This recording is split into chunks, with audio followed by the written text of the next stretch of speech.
Урматтуу мекендештер, урматтуу айдоочулар. Эгер унааңыздарга газ койдуруш керек болсо, биз сунуштаган Автогаз газ жабдууларын орнотуу автосервисине келиңиздер. Бишкек шаары Жазыра көчөсү 58Б дареги. Тагыраак айтканда, Чортеков чоң көчөсү менен Ахунбаев проспектиси кесилишет. Бул жерге келсеңиздер, жанында май алмаштыруучу жай бар. Автогаз газ жабдууларын орнотуу ишканасы. Италиянын Тарелли деген редуктор, фильтр, форсунка компьютерлерин коюп берет. Принц деген эң сонун зору дагы бар.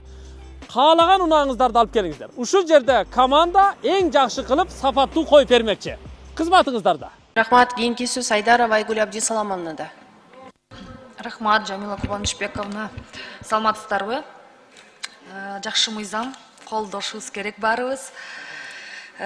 Менде ушул мыйзамдан улам, менде бир суроо туулду да, өзүмдүн Баткен мекени боюнча суроо берип кетейин дедим. Баарыбызга белгилүү, бул жактан бизден Баткен областынан Сурма, жанакы Сымап, жана башка кең байлыктар СССР убагында чыгып келген. Азыр деле абдан көп, бай. Буюрса дагы чыгат деп ишенем. Анткени бул биздин мамлекетибизге көптөгөн жакшылыгы тиет, бюджетибизге жакшылыгы тиет деп ишенем да. Бирок бул жерде СССРдин убагында ушу кең байлыктар чукуланып кеткен экен. Ошодон бери биздин ошол Баткен областынын элине кандайдыр бир мамлекеттен жардам тийдиби? Ден соолугуна байланыштуу, материалдыкпы жардам, кандайдыр бир жардамдар берилди беле бүгүнкү күнгө чейин? Кең байлык казылган да, Сурма, Сымап, жана башка кең байлыктар. Если позволите, уважаемые депутаты, на официальном языке. В Баткенской области имеется два хвостохранилища, это поселки Кан и бывшее Советское. Как ранее мой коллега сказал, в рамках двустороннего сотрудничества Российской Федерации включен также и Кан. Мы планируем тоже его провести рекультивацию полностью, то есть привести в безопасное состояние. Но это у нас в планах в следующем году. Да, вот планыңыздарда бар экен, бирок ушул биздин бул мыйзам келген чекке чейин бул СССРдин убагында болду, көп жыл өтүп кетти. Ошого чейин эч кандай бир жардам болгон жок да ошол жердин элине, туурабы? Бүгүндөн баштап буюрса болот. Бирок ага чейин болгон жок. Жок. Болгон жок. А бирок Баткен областында башка областын элинен айырмасы бар да, эрте карышат. Ошол барыңыздарга белгилүү, билесиздер беле ошону? Неге дегенде радиоактив абдан бизде чоң. Анткени бизде кең байлык көп. Жаштарыбыз бул жактын жашына караганда биздин Баткен областынын жаштары бир 10 жаш, 15 жашка улуу көрүнөт. Себеп могу зыяндуулуктун айынан да. Сиздер айтып атасыздар, бүгүндөн баштап буюрса эми кандайдыр бир планга киргизесиздер, элге материалдык ущерб төлөнөт, же ден соолугуна кандайдыр бир кароолор каралат деп атасыздар да. Бирок эмне үчүн ушул күнгө чейин каралган эмес? 33 жылдан бери.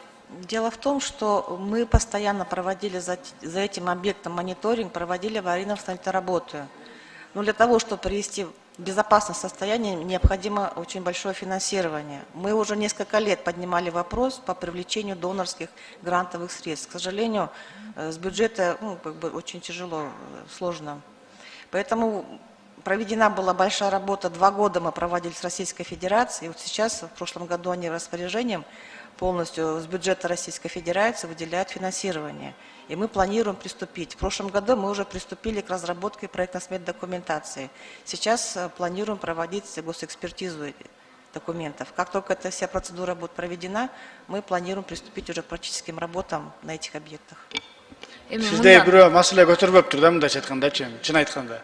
33 жылдан бери эч ким көтөрбөсө керек, ошондуктан бул мындай көп каралган эмес да. Эми Кудай буйрса мына жакшы болот. Жакшы, рахмат. Ушул мыйзамдан улам болот экен деп ишенебиз да, буюрса. Рахмат. Рахмат, аталган мыйзам долбоору боюнча суроолор, жооптор аяктады. Комитеттин корутундусун окуу үчүн агрардык саясат, суу ресурстары, экология жана регионалдык саясат боюнча комитеттин төрагасынын орун басары Төлөбаев Балбак Зарылтаевичке сөз берилет.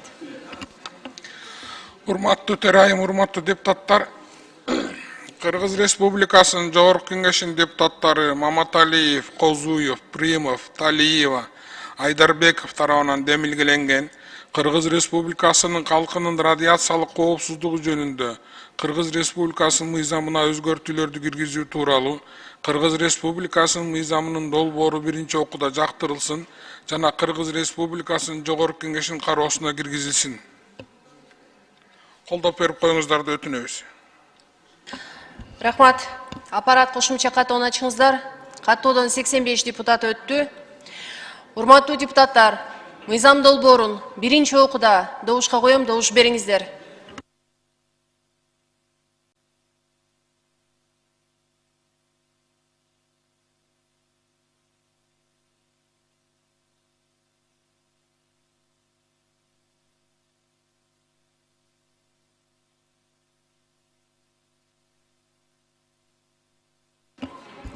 Макул 62, каршы жок, бар 62, каталды 85. Мыйзам долбоору биринчи окууда кабыл алынды. Рахмат, чакырылгандар бара берсеңиздер болот.